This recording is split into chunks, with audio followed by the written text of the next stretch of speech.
Hey, what's good with the YouTube? This is your boy Rojo, and this is the Rojo Room.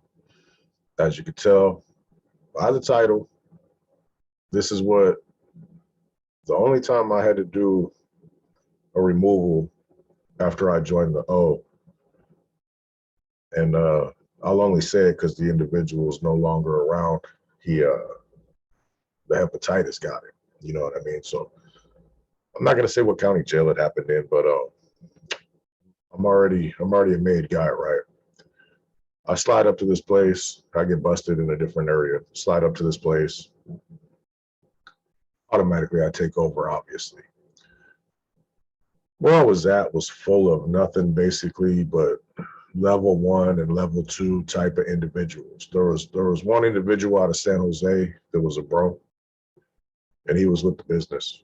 His name was Gilbert. I'll leave it at that.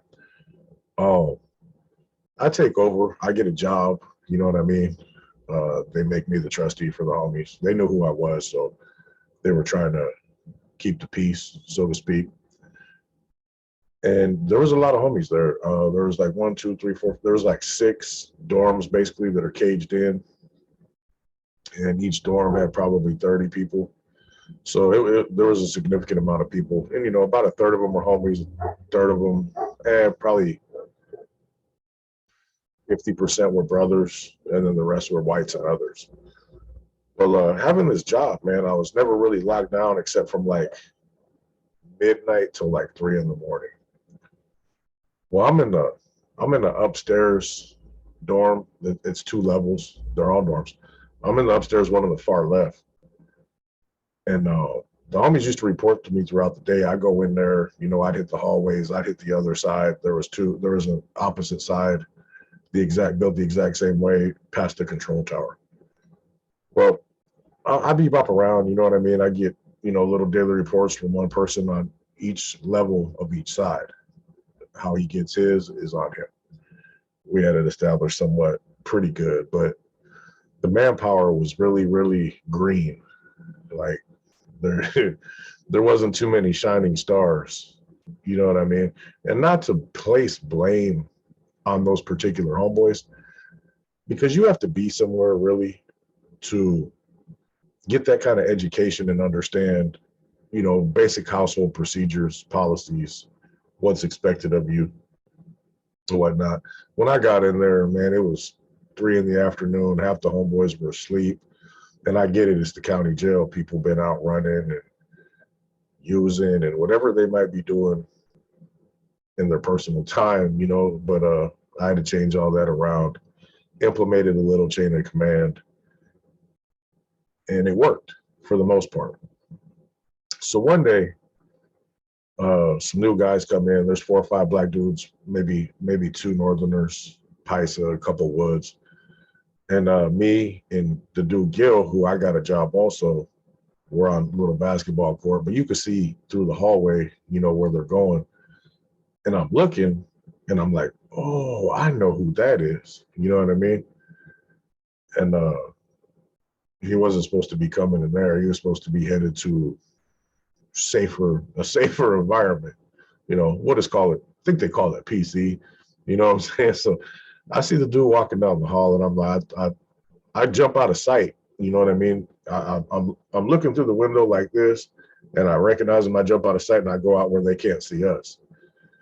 And I tell the dude, I'm like, hey, that dude did such and such. He had did an act of cowardice in High Desert, and I knew who he was. So I'm like, man, we're gonna have to make a move and get him gone. So I sent Gil later on to go through to the dorms to find somebody who's willing to do it. Man, there wasn't a single volunteer. And it pissed me off. You know what I mean? I'm like, man, okay, I know most people here probably are pretty short and whatnot, or they wouldn't be in this particular housing unit. And so I ponder for a while.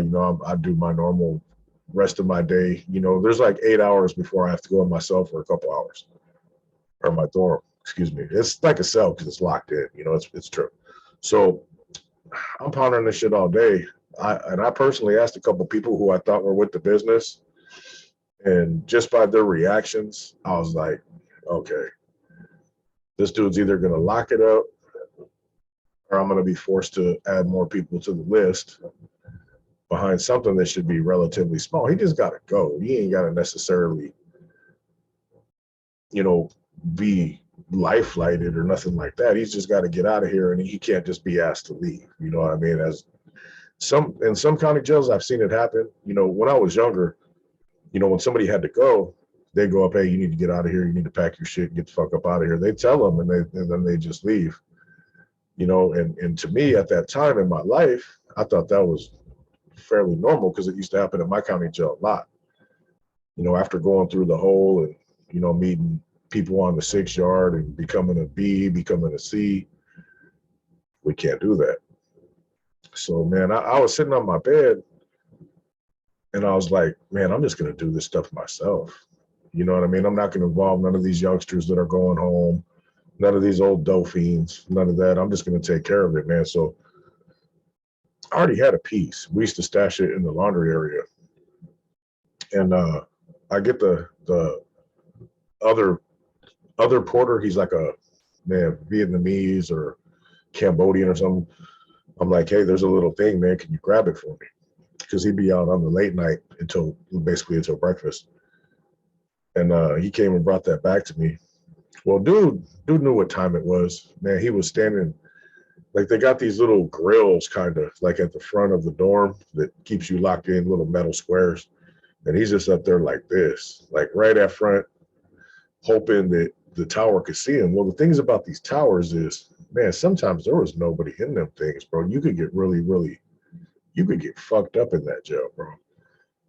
But the thing is, you could never really know 100% for sure if somebody was in there or not, unless you got somebody right over by the bottom of the windows that they were at, and you could see movement. And that's only sometimes. You know what I'm saying? Like, it was really hard to tell if anybody was in the tower. To make a long story short, I could sit here and ramble. So there's a dude in my bunk area with me. You know, he's a couple beds over. He's a homeboy out of Gilroy, and I'm like, hey, I'm gonna handle something real quick, man. If you could give me a minute after I'm done to take care of the rest of the business I need to take care of, I'd appreciate it. And he's like, I got you. He didn't really have no choice because he's locked in there in the cells with me. You know what I mean? Was he with the business? Not really. I know he didn't want to, man, but I had to have time to get rid of evidence. You know what I mean? And what I had, there used to be these wires. You could pull them out of these pieces of plastic they had. It was like old trays they had there, but they never got discarded because they changed their trays to a different type of when they served your food. They used to be flat and they had these edges that louvered out. Then they came with the standard Pelican Bay type ones, the thick ones. They just got a little layer of plastic around, basically a hard styrofoam interior. You can't really make shit out of that. But they used to have a bunch of these trays in like a little TV viewing area that they had like along the hallway. So I knew from experience that they had it was soft metal, but what you do is you could twist it. You know what I mean? You get it in the center and you twist it around each other. You know what I'm saying? Then you push the end down and you can sharpen it on the cement. So once you kind of like two-way braid them, you know, cross them over each other, they get hard enough to do damage. So I had that. I had it wrapped up with a little handle on it. It was probably 4 inches. And I'm like, I tell the Asian dude, I'm like, hey, could you kind of see if anybody's in there? And he's over there. He's acting like he's cleaning. He's looking all through there. And he let me know that he thought it was cool. You know, there's never 100%, but he gave me a little pat on the back of the head down there, like he was itching his head, like braids, like he went like that. That was our little thing. And I came in from the side of that dude. I'm like, why are you standing over here at the gate? And when he turned to look at me, block him right in the face piece. He starts screaming. Love dude from Gilroy runs over there and starts punching, kicking. Dude's on the floor holding his face. I disappear to the restroom, wash my hands, get rid of the little thing, unraveled him real quick. made the metal go straight. It pushed it down into the toilet far enough where it would catch. It was about that long. When it was braided up, it was like that. Popped them off real quick, unraveled them, put them in the toilet, flushed them, reached my hand in the toilet to make sure you couldn't find that motherfucker, washed my hands. Dude's still punching, kicking, you know what I'm saying? Dude screaming. Nobody even comes for like 15 minutes, bro. I'm already laying back down. Dude gets up, he's leaking. He's at the front gate. He's like turned around from the front gate, just back kicking the screen, the metal screen door, screaming. Man, 8 minutes, maybe 10 minutes later, they come in, two of them. His shit's blasted through, right in the cheek muscle. You know what I mean? Just anyway, I don't want to be too descriptive. I don't want to get in trouble, but they come up, get him out. They shake down the dorm. Dude's a rider though. He didn't say nothing. He's like, I don't know what happened. I was standing at the gate.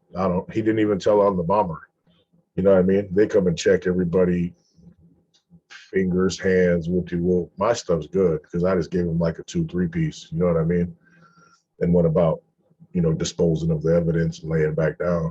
And this is in the mid 90s, bro. There wasn't cameras. I don't know if that particular institution has them now, but basically what happened, they searched everything, looked for a weapon, checked everybody's hands.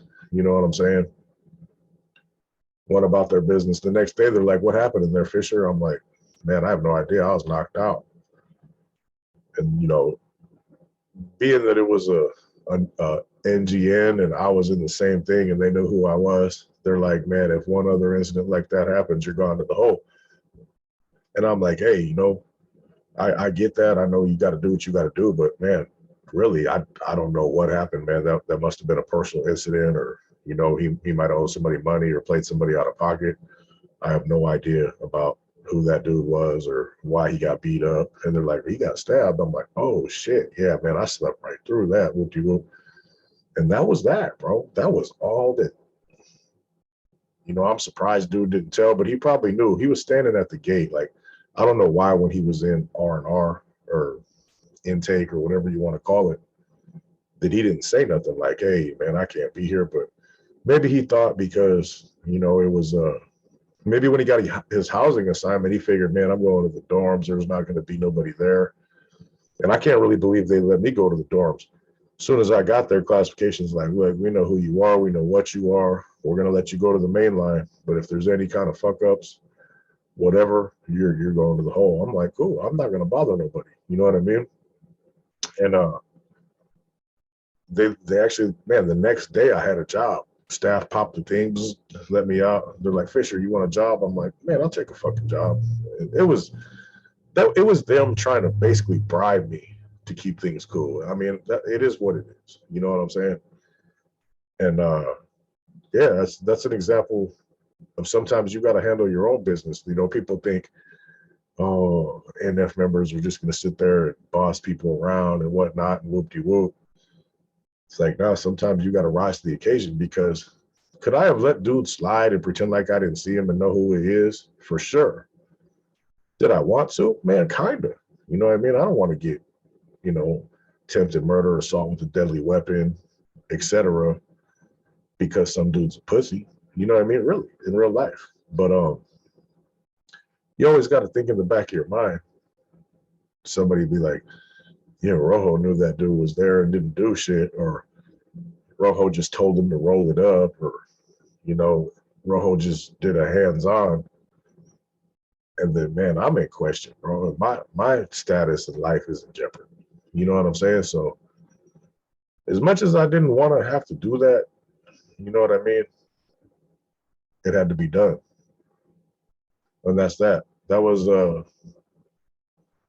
this episode is basically when a made dude has to do a removal himself. It doesn't happen too often, maybe on the streets with a banger, but inside institutions, you usually don't want to get rid of the person in charge versus sacrificing regular manpower. Anyway, this is your boy Rojo, and this is the Rojo Room. And although this was kind of a negative thing and I'm more of a positive dude, there's a lesson in there. Don't get involved in gangs, man, because if you do something wrong, there's going to be consequences. We'll leave it like that. Hope you guys have a productive middle of your week. I'll be on the live couple hours, man.